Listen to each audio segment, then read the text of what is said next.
Bom dia. Bom, pelo menos para mim, bom dia, depende de quando você está vendo esse vídeo. Então, esse vídeo aqui, essa gravação, é uma complementação dos itens que ficaram faltando da aula 12, né, de ondas sonoras. Então, só relembrando que esses são os objetivos da aula 12, e os dois primeiros itens a gente conseguiu cobrir na aula 12, em que a gente falou de amplitude de deslocamento e amplitude de pressão. Falamos dos possíveis modos normais para sons em um tubo. E agora, com esse vídeo, eu vou abordar com um pouquinho mais de detalhes a questão de batimentos e efeito Doppler, tá certo? Então, os dois primeiros itens eu risquei aqui, e os dois últimos itens a gente vai abordar nessa aula 12.5. Então, vou começar a falar de batimentos. Batimentos, ele se caracteriza por interferência de duas ondas harmônicas com frequências muito próximas. Então, aqui vocês veem a expressão de uma onda harmônica com número de onda K1 e frequência angular ω1, somada a uma segunda onda de número de onda K2 e frequência angular ω2. E quando você soma as duas, você vai ter o efeito de batimentos, desde que as frequências ω1 e ω2 estejam muito próximas. Então, para a gente fazer a parte matemática dessa soma, o que eu faço? Eu primeiro reescrevo K1 e K2 em termos de outras duas variáveis, K médio e um ΔK sobre 2. O sobre 2 é por conveniência, tá? Então, a razão de eu chamar isso daqui K médio, porque de fato ele é K médio. Se eu escrevo K1 dessa forma, K médio menos ΔK sobre 2, e K2 como sendo K médio mais ΔK sobre 2, se eu pego a segunda equação e adiciono a primeira, o ΔK sobre 2 se cancela, eu vou ter duas vezes ΔK é igual a K1 mais K2, e eu chego nessa relação, K é igual a K1 mais K2 sobre 2. O ΔK eu obtenho de maneira similar, eu pego a segunda expressão, subtraio da primeira, eu vou ter que K2 menos K1 vai ser igual ao quê? O K vai se cancelar, e o ΔK sobre 2 vai se adicionar com ΔK sobre 2, vai me dar ΔK. E aí eu chego nessa expressão que ΔK vai ser igual a K2 menos K1. O mesmo tipo de manipulação eu posso fazer para ω1 e ω2. Tá? Então, eu vou colocar aqui nesse canto que meu ω vai ser igual a ω1 mais ω2 sobre 2, e que meu ΔΩ vai ser igual a ω2 menos ω1. Aqui eu estou implicitamente assumindo que o ω2 e o K2 são maiores que ω1 e K1, respectivamente. Tá? Só para deixar essa quantidade positiva, lembrando que o que eu chamo de K2 e K1, até esse momento, é arbitrário, né? Eu posso escolher K2 como sendo o maior. E aí, eu vou fazer essa soma, eu reescrevo cada uma das ondas em termos desse K médio e ΔK sobre 2. Então, se você olhar aqui, deixa eu melhorar um pouco aqui a apresentação.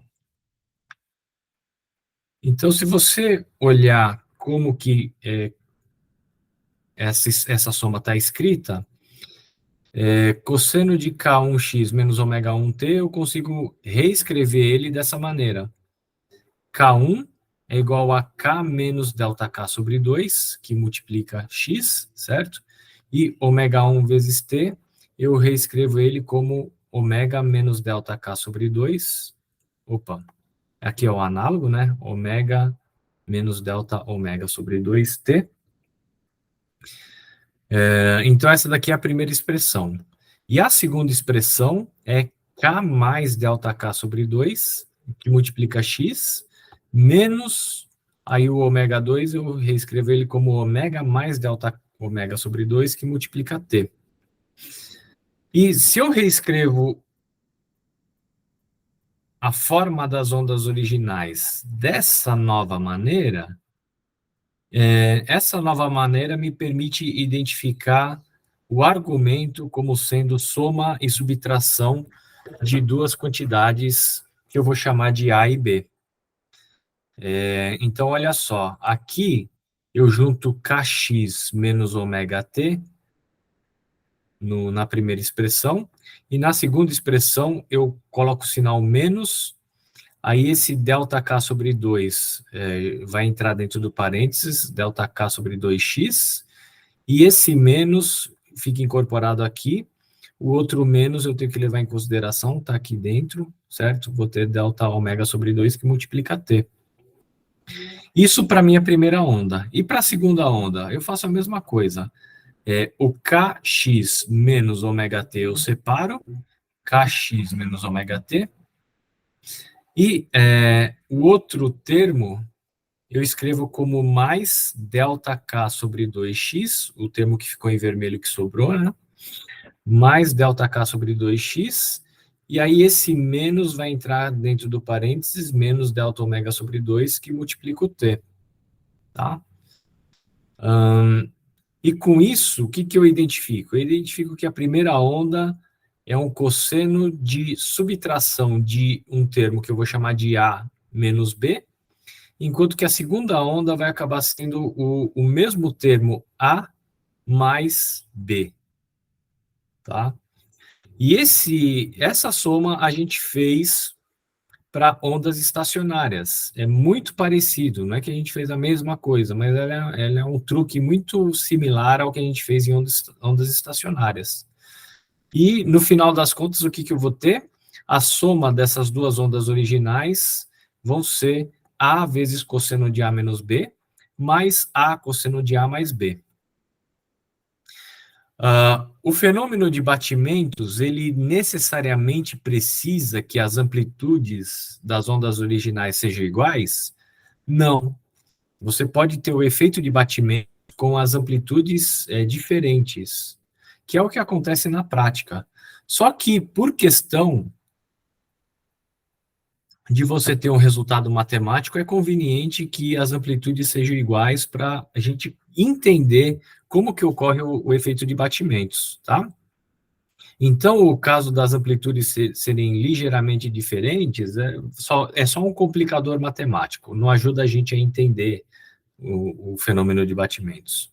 Então, a gente simplifica, coloca as amplitudes como sendo iguais, e com as amplitudes sendo iguais, a gente simplifica o problema. Aqui é uma questão de matemática, cosseno de A menos B vai ser cosseno A, cosseno B, mais seno A, seno B. Esse daqui é o primeiro termo. E o segundo termo, cosseno de A mais B, ele vira cosseno de A, cosseno B, menos seno de A, seno B. O que a gente percebe é que o termo proporcional a seno A, seno B aparece nos dois termos com sinais opostos, portanto, eles vão se cancelar. E os termos proporcionais a cosseno A, cosseno B aparecem nos dois termos, eles vão se adicionar. Eu vou ter como resultado final 2 vezes A, cosseno A, cosseno B. E agora eu volto para a minha expressão original, substituindo o que eu chamei de A e B por delta por Kx menos ômega t e delta K sobre 2x menos delta ômega sobre 2t. Esse cosseno B eu vou colocar ele para frente, certo? 2 vezes A. Aí o cosseno de B é cosseno de delta K sobre 2x menos delta ômega sobre 2t. E o cosseno de A vai virar cosseno de Kx menos ômega t. Então, nesse ponto, deixa eu só confirmar que eu continuo aqui na chamada. Nesse ponto, eu quero chamar a atenção para vocês do que significa cada um desses termos. Então, eu sugiro que em casa vocês repitam matematicamente essa passagem certo? Sem olhar para as minhas notas e depois, se tiverem alguma dúvida, dê uma olhada nas minhas anotações. É um exercício que vale a pena vocês fazerem para pegar traquejo nessas relações trigonométricas. Então, agora eu vou partir para a interpretação desse resultado. Dá uma olhada nesse termo, cosseno de kx menos ômega t. E o que o kx menos ômega t representa, né? Que significa? Opa, deixa eu fechar isso daqui. Ele significa a média entre os números de onda, certo? E as frequências. Opa, aqui eu risquei sem querer. Certo? Então, K é a média dos números de onda e ômega é a média das frequências angulares. Então, esse termo aqui, ó, cosseno de kx menos ômega t, ele significa uma onda se propagando da esquerda para a direita. Olha as ondas originais. As ondas originais, as duas, são duas ondas que caminham da esquerda para a direita. Então, são duas ondas que caminham no mesmo sentido, com frequências muito próximas. E o resultado da soma é essa onda que tem uma frequência intermediária entre as duas frequências originais. Só que essa onda, que é uma média das duas frequências originais, ela é modulada por uma amplitude, ó, que também depende do espaço e do tempo, tá? Então, ó, presta bem atenção na palavra. A modulação dessa onda, o meu mouse está com problema aqui. Ó, esse termo aqui é uma amplitude que modula essa onda aqui. Tá? Vocês vão ver que essa onda também tem uma cara de onda, por incrível que pareça, por conta desse termo que está em vermelho. Então, isso que eu estou falando fica mais claro quando eu mostrar a simulação no Desmos aqui para vocês. Então, dá uma olhadinha aqui. Eu vou apagar um pouco esse desenho para mostrar para vocês que essa onda em vermelho é a primeira onda, que eu chamei de K1, com a frequência menor, e essa onda, o 2, é o que eu chamei a outra frequência com a... Desculpa, é o contrário, né? Essa daqui é com a frequência menor e essa daqui é com a frequência maior. Eu troquei um pouco aqui as ondas. Mas pouco importa, isso faz pouca diferença na discussão. Quando eu colocar as duas, o que eu percebo? Eu percebo que existem regiões em que as duas se coincidem, que é essa região aqui que o meu mouse está indicando, e essa outra aqui, e há regiões em que elas começam a perder a fase, perdem a sincronia, né? Elas começam a ficar fora de fase, porque elas estão ligeiramente com frequências diferentes, então é natural que elas fiquem defasadas em um certo instante. Lembrando que esse eixo X aqui é o eixo dos tempos, tá certo? E, desculpa, é o eixo do X, o tempo é uma outra variável, mas, de qualquer forma, se você estiver parado aqui, é isso que você vai sentir no seu ouvido. E aqui, portanto, são regiões de interferência construtiva, aqui, e aqui no meio, ó, vocês percebem que é uma região de interferência destrutiva. Quando eu somar as duas ondas, é isso que vocês vão observar.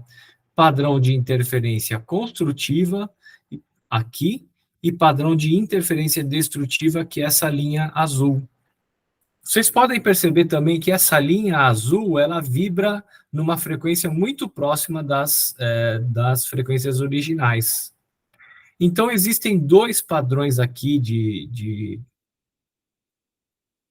ondas, digamos assim. Deixa eu colocar aqui um intervalo de tempo bastante grande aqui na simulação. E olha só, tentar fazer um pouquinho menos rápido.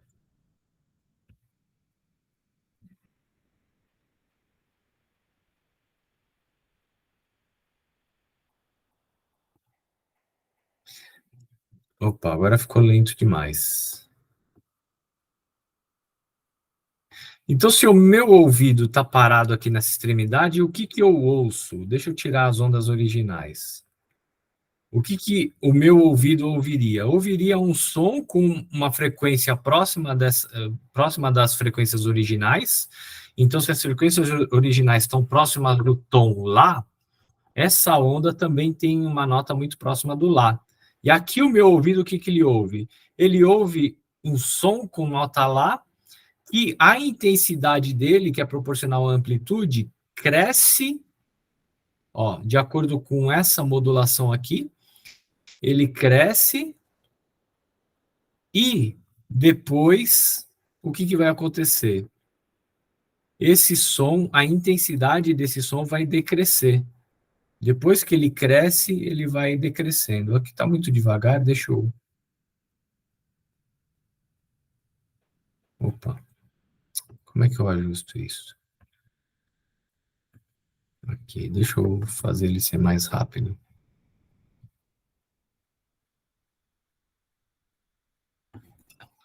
Então, meu ouvido aqui, ele vai ouvir um som que está alto, depois ele diminui, ó, chega próximo de zero, e depois aumenta de novo.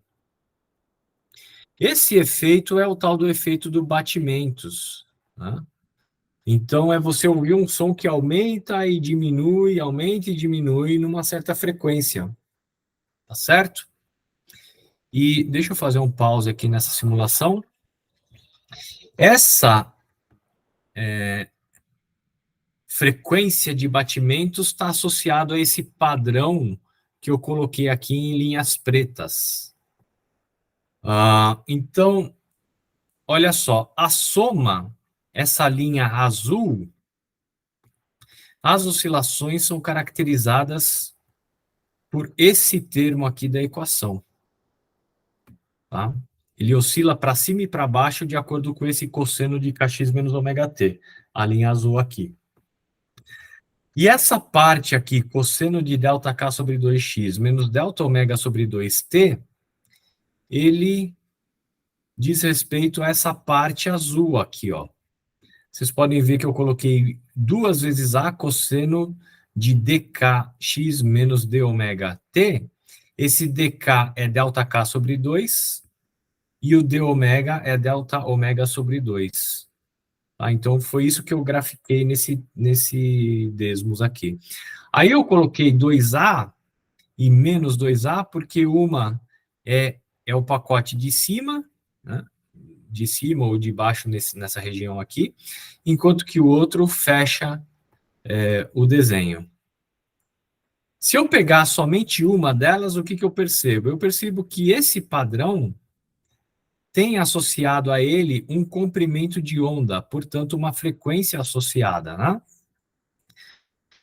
Então, esse comprimento de onda aqui, ele está associado a uma frequência, né? A frequência e o comprimento de onda estão sempre associados a uma velocidade. E esse comprimento de onda, ele é metade, certo? Desse tamanho aqui.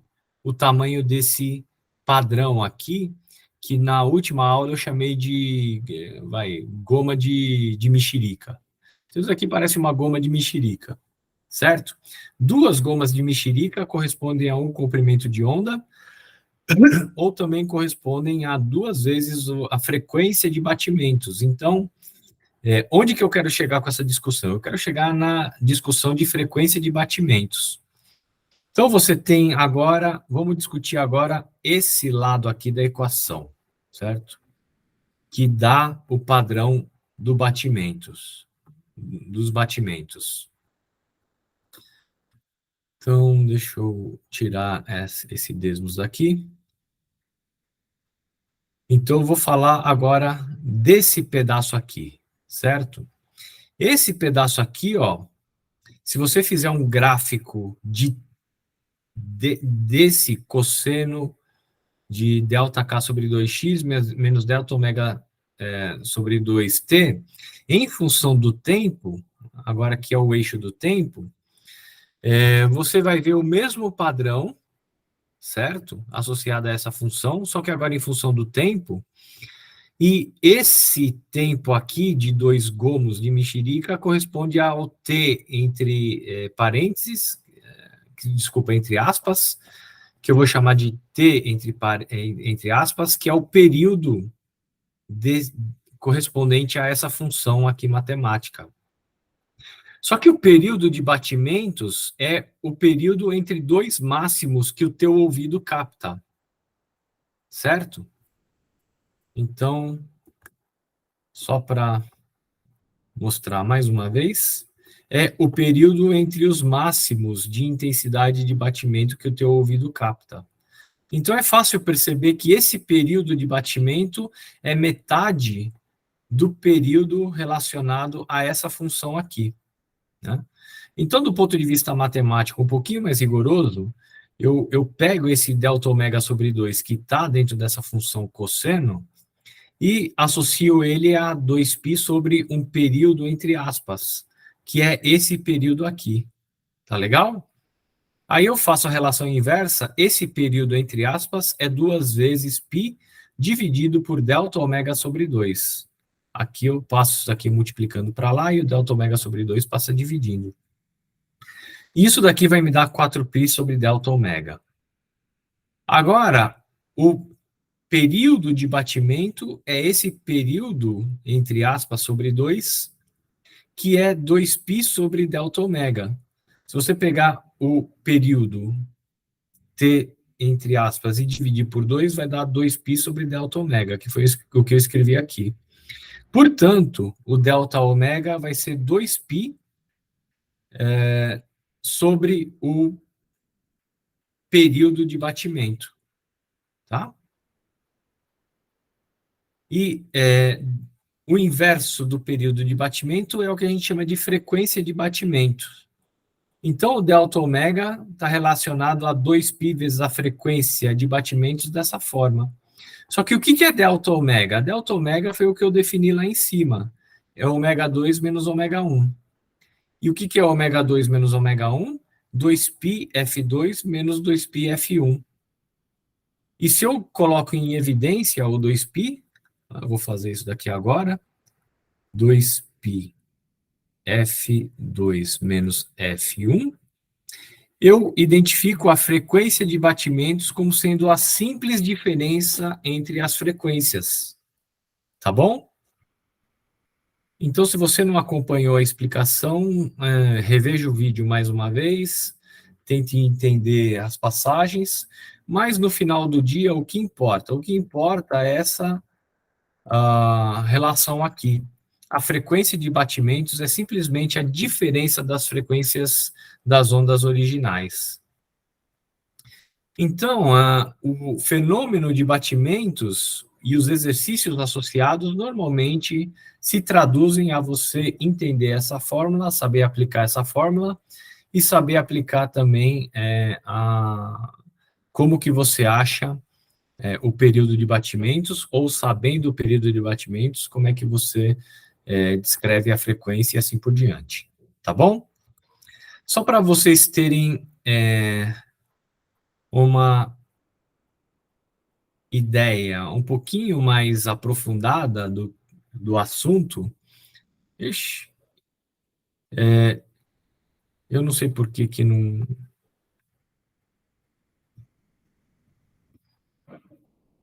está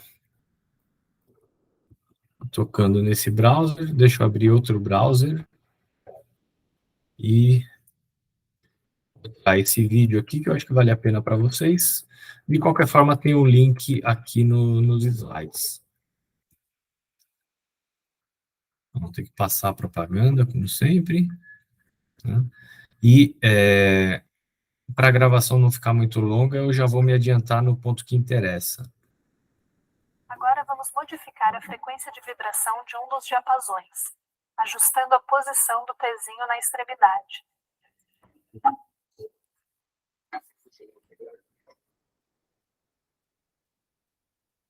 Então agora você tem... O diapasão irá vibrar com uma frequência... Então agora você tem 2 diapasões com frequências um pouquinho diferentes entre si para dar origem ao efeito de batimentos. Levemente menor se comparada com a frequência do outro diapasão. causa desta pequena diferença entre as frequências, podemos ouvir o som de um deles interferindo com o som produzido pelo outro, tendo como resultado o fenômeno chamado de batimento.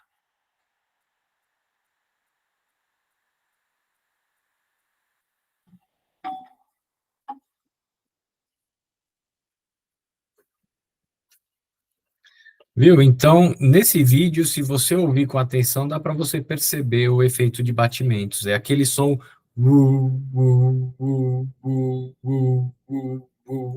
E cada vez que o teu ouvido recebe um máximo, a diferença entre dois máximos de intensidade é a frequência de batimentos. Tá legal?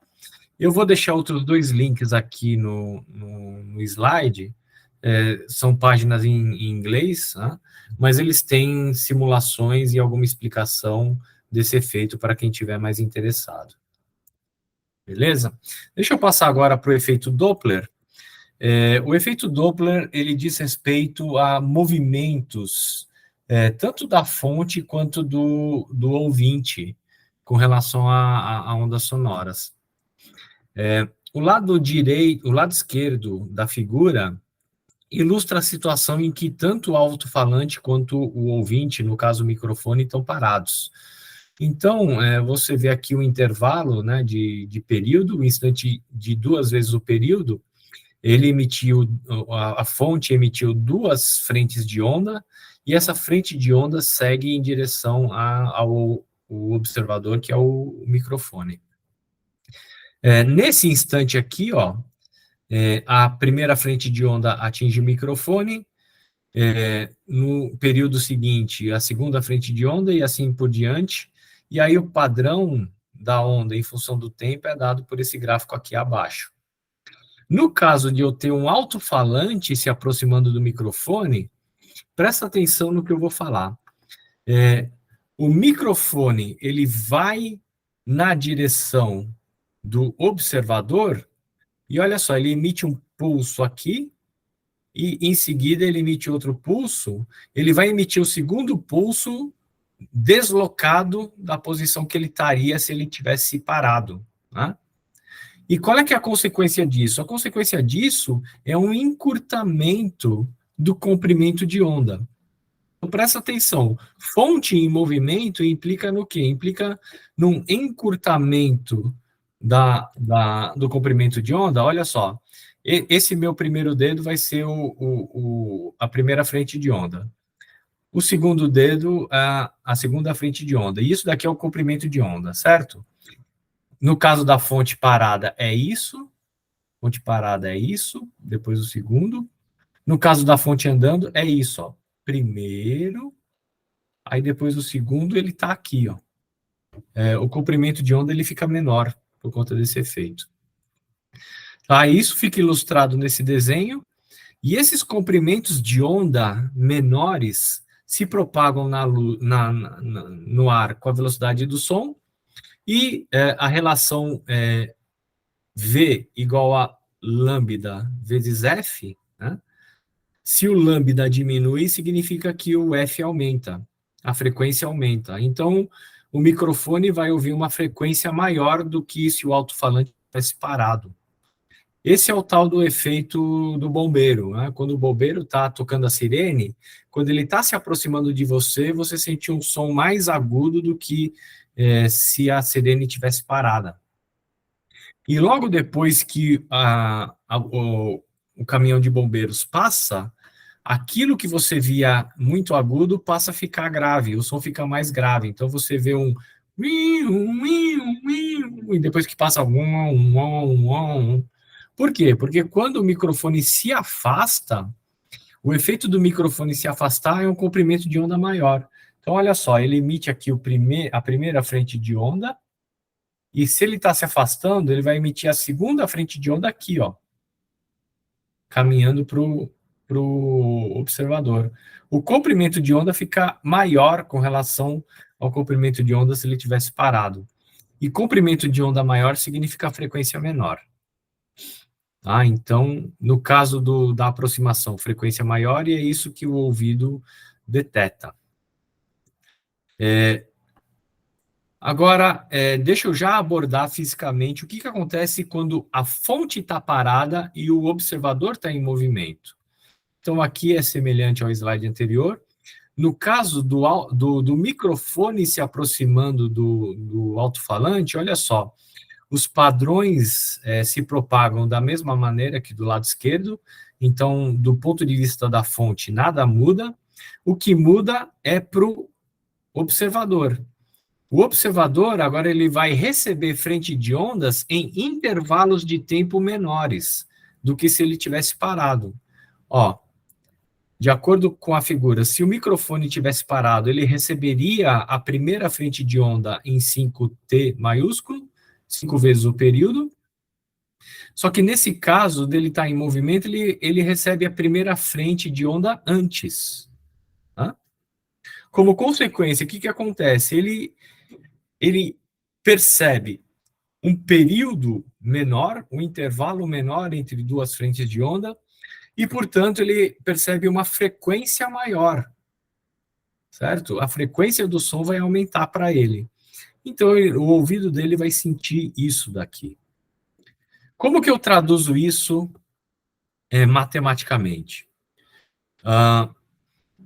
Esse slide mostra o seguinte: se a fonte tivesse parada, ela permaneceria aqui, certo?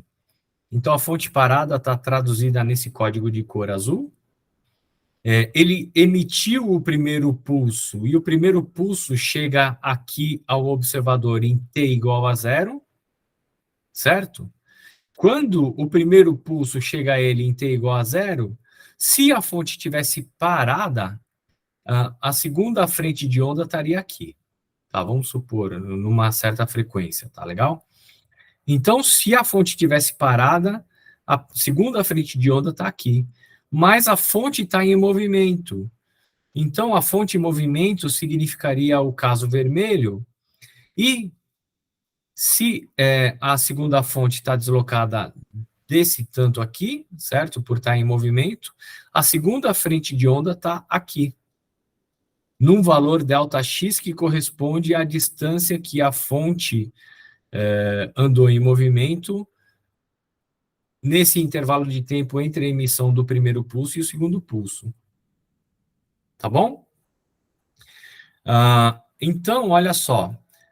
Eu chamei de lambda zero esse comprimento de onda quando a fonte está parada, essa segunda frente de onda e a primeira frente de onda, a distância entre elas, e a distância entre a segunda fonte com a frente de onda com a fonte em movimento e a primeira frente de onda é o que eu chamo de lambda, que está em vermelho.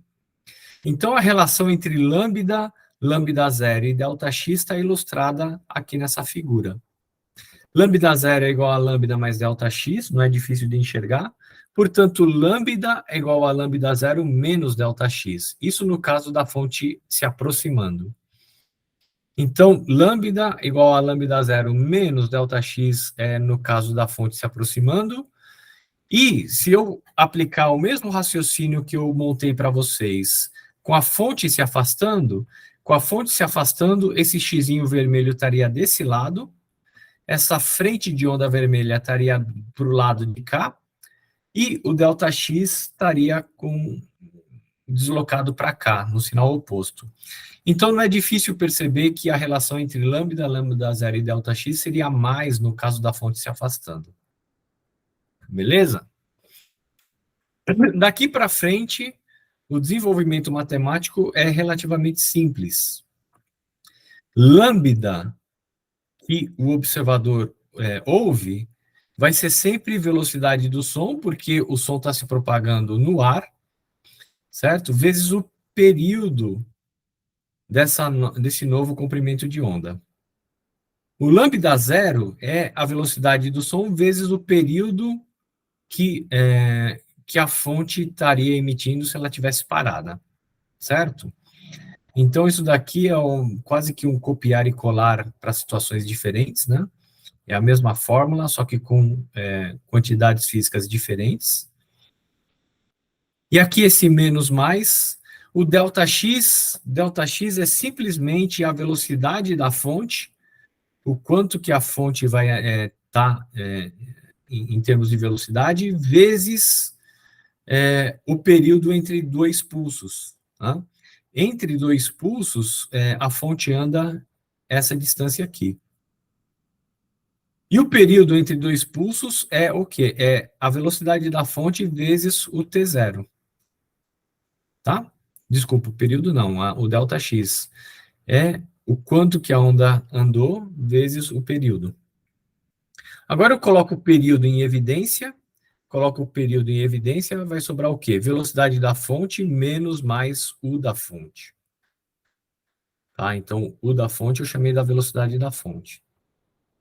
Agora eu pego esse T0, passo para lá dividindo, isolo esse T sobre T0, a velocidade do som eu passo para o outro lado dividindo, então isso daqui vai ficar V do som menos mais U da fonte sobre V do som, e T sobre T0 vai ser F0 sobre F, porque as frequências são inversamente proporcionais aos períodos. Então eu chego nessa relação F0 sobre F é igual a 1 menos mais U da fonte sobre V do som.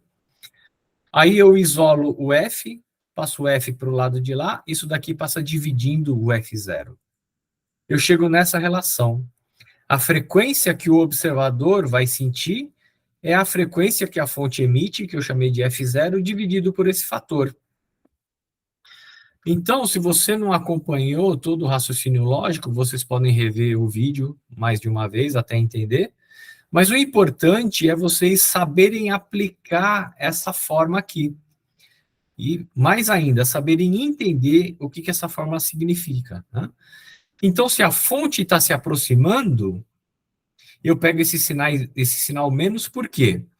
Porque fonte se aproximando, o observador vai sentir uma frequência maior. E a frequência maior você vai sentir se, com relação à frequência original, se o denominador dessa fórmula for um número menor que 1. Para ser menor que 1, eu tenho que selecionar o sinal menos. Beleza? E, obviamente, se a fonte estiver se afastando, a frequência vai ser menor. E para eu obter uma frequência menor, o denominador tem que ser um número maior que 1. Então, eu seleciono o mais. Tá? Então, dica para P3. Quando cair um problema desses na P3, você olha para o formulário, vai aparecer alguma coisa desse tipo. Você vai saber qual sinal selecionar, sabendo se a fonte está se aproximando ou se a fonte está se afastando do seu observador, de acordo com esse raciocínio. Tá legal? Beleza.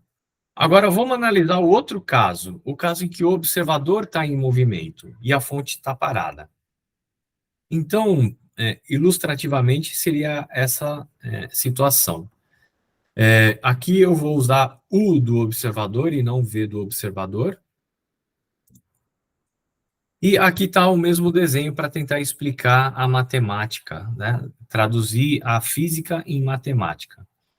Então, imagine se o observador permanecesse parado. Ele receberia a primeira frente de onda aqui, certo? No azulzinho. Aqui seria o primeiro pulso de onda em T igual a 0. E aí, a segunda frente de onda estaria sendo emitida pela fonte aqui, e a fonte está parada. Tá legal? Só que como o observador está em movimento, em T igual a 0, espera um pouquinho, criou a crista do primeiro pulso, já passou dessa frente em T igual a 0, onde também se encontrava o observador. Então, aqui é o seguinte, como o observador está em movimento e está se aproximando da fonte, na verdade, o observador estaria andando aqui e ele vai receber a primeira frente de onda aqui, justamente por ele estar em movimento. Certo?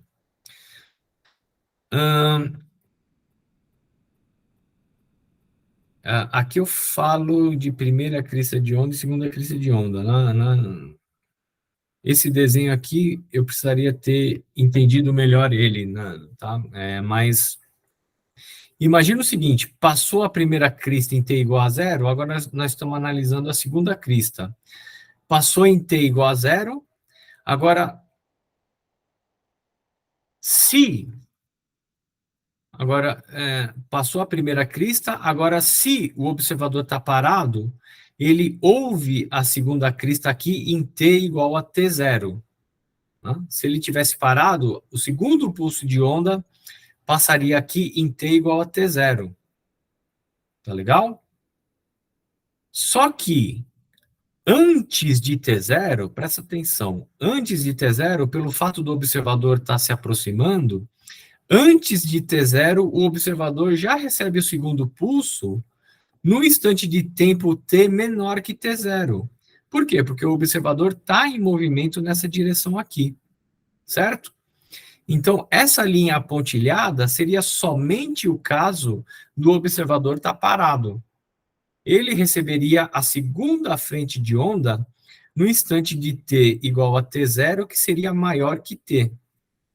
E ele recebe a segunda frente de onda em t, por quê? Porque ele está em movimento, que é essa situação laranja. Certo? Então, ele vai receber a segunda frente de onda em t menor que t0, porque ele recebe antes a onda, e ele percorreu essa distância ΔX. Beleza? Então, como que eu faço esse segundo caso? Esse segundo caso é o encolhimento do período. Tá bom? Então, vamos analisar esse ΔX. O ΔX, ele é a distância que o observador percorreu nesse intervalo de tempo ΔT igual a T maiúsculo. Né? ΔX é isso. Chegou o primeiro pulso em t igual a zero. Aí o observador se move. O segundo pulso vai chegar aqui. Ele percorreu o ΔX no intervalo de tempo t. Tá? É isso que essa primeira fase está me dizendo. Mas esse ΔX também é o quanto o segundo pulso precisaria para chegar na posição inicial do observador, que está relacionado na figura anterior. Tá? Ou seja, esse ΔX também é o tempo, também é o quanto que esse segundo pulso vai precisar para chegar na posição inicial. Presta atenção no que eu falei. No instante de tempo t, no instante de tempo t maiúsculo, o observador já chegou no segundo pulso, certo? E agora, esse daqui é um intervalo de tempo t maiúsculo.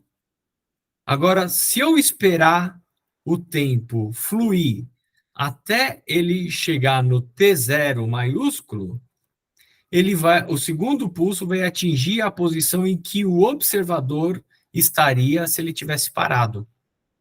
Tá? Então, olha só, esse ΔX vai ser o quê? Vai ser a velocidade do som vezes t0 menos t. Por que t0 menos t? Porque aqui é um instante de tempo t, e aí se eu deixar o tempo fluir, a segunda frente de onda vai chegar aqui. É isso que essa segunda frase está me dizendo. É o quanto que o segundo pulso precisaria para chegar na posição inicial do observador. Tá? Então, esse ΔX, nessa segunda frase, ele vai ser o quê? Ele vai ser T0 menos T, que multiplica a velocidade do som. Tá? E esse ΔX, ele vai ser mais ou menos a velocidade do observador vezes T, dependendo se ele está se aproximando ou se afastando.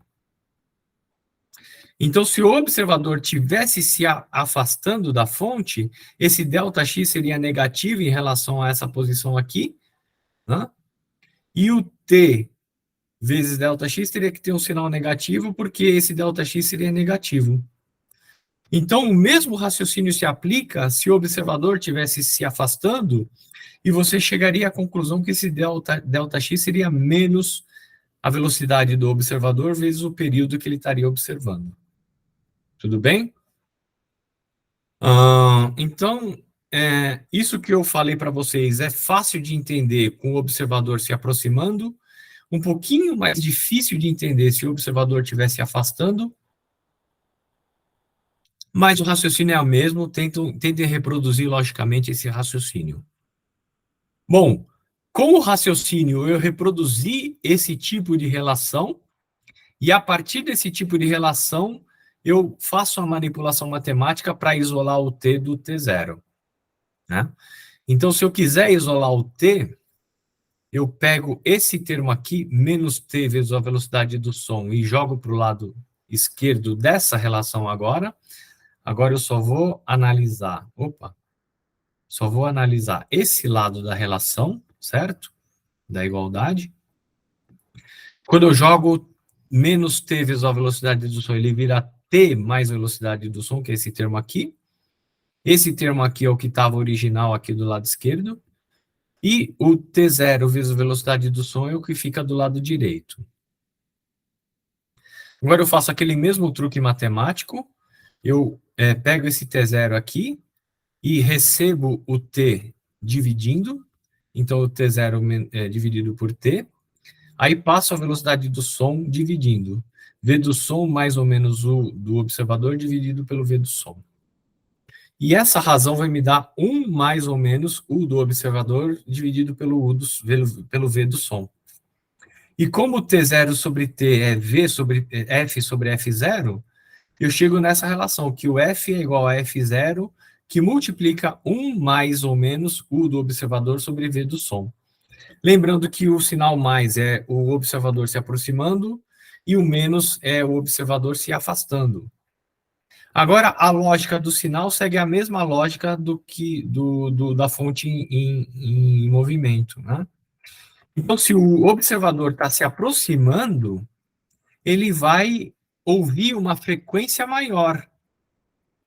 Se ele vai ouvir uma frequência maior, ele tem que selecionar esse sinal, para o F ser maior que o F0.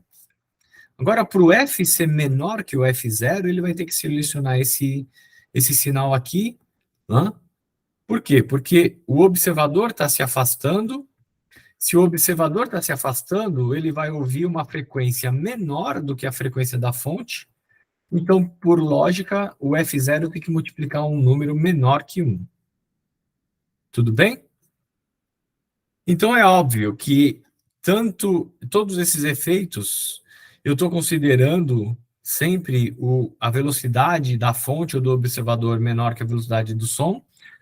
Se eu tenho a situação em que tanto a velocidade do observador ou a velocidade da fonte é maior que a velocidade do som, eu estou no regime ultrassônico, supersônico, e que a gente, infelizmente, não vai ter condições de abordar nessa disciplina. Tá? Então, a gente se restringe a velocidades menores que a velocidade do som. Agora, se eu tiver a situação de tanto fonte quanto observador em movimento, não é muito difícil de imaginar que eu tenha a combinação das duas fórmulas, de fonte em movimento e observador em movimento. E nessa situação, a fórmula fica assim, certo? No sinal de cima, eu seleciono mais se o observador estiver se aproximando, ou menos se o observador estiver se afastando, e no sinal de baixo, é menos se a fonte estiver se aproximando ou mais se a fonte estiver se afastando. Tá bom? Então, só para fechar esse vídeo, eu tenho um exercício aqui, um morcego voa a 6,8 metros por segundo em direção a uma parede. O morcego emite uma fonte ultrassônica, F0 igual a 49 kHz, acima do nosso limiar auditivo. A onda reflete na parede e retorna aos ouvidos do morcego, que escuta uma frequência F. A velocidade do som é 340 metros por segundo. Determine a frequência ouvida pelo morcego. Como que você resolve esse problema? A sugestão é você quebrar o problema em partes e reutilize a fórmula geral, ou seja, você vai utilizar essa fórmula 2 vezes, uma para cada situação. Eu não vou fazer isso em detalhes, a resolução está aqui nesse documento que eu vou compartilhar com vocês. E o problema, eu só vou dar a dica para vocês, como é que você quebra o problema em duas partes? Da seguinte maneira, o morcego emite o som, portanto ele é a fonte, e a parede vai atuar como observador, certo? Num primeiro momento. Então eu quero saber qual é que é o F1 que a parede vai estar sentindo por conta do movimento da fonte, certo? F0 é a frequência que o morcego emite, 49 kHz. Então, nesse primeiro caso, o morcego atua como fonte e a parede atua como observador. No segundo caso, em que o som vai bater na parede, vai refletir na parede e vai chegar no morcego. Nesse segundo caso, o que acontece? O F1, que vai ser a reflexão do som na parede, a fonte, agora a parede vai atuar como fonte, certo? Reflexão da fonte original. Então a parede vai atuar como fonte e agora o morcego vai atuar como observador. Então você reutiliza aquela fórmula do slide, só que agora você identifica os objetos de forma diferente. Agora a parede vai ser o emissor e o morcego vai ser o observador. Tá legal? Então é assim que você vai resolver esse problema. A resposta está aqui e vocês podem verificar a resolução por meio dessas anotações, mas tentem fazer sem olhar a resolução, porque aí vocês estão treinando o seu raciocínio, estão elevando o exercício da sua massa cinzenta, certo? Para um nível um pouquinho mais avançado que vai contribuir para a formação didática de vocês. Tá bom? Então, esse daqui foi a gravação adicional que complementa a aula 12. Na aula que vem, na aula 13, eu vou passar bem rápido por isso, por uma restrição de tempo. A aula que vem vai concentrar em exercícios e aí eu vou fazer um fechamento da disciplina, tá legal? Obrigado pela compreensão da necessidade de eu ter feito essa gravação extra. Obrigado pela atenção, compreensão e até a aula 13. Tchau.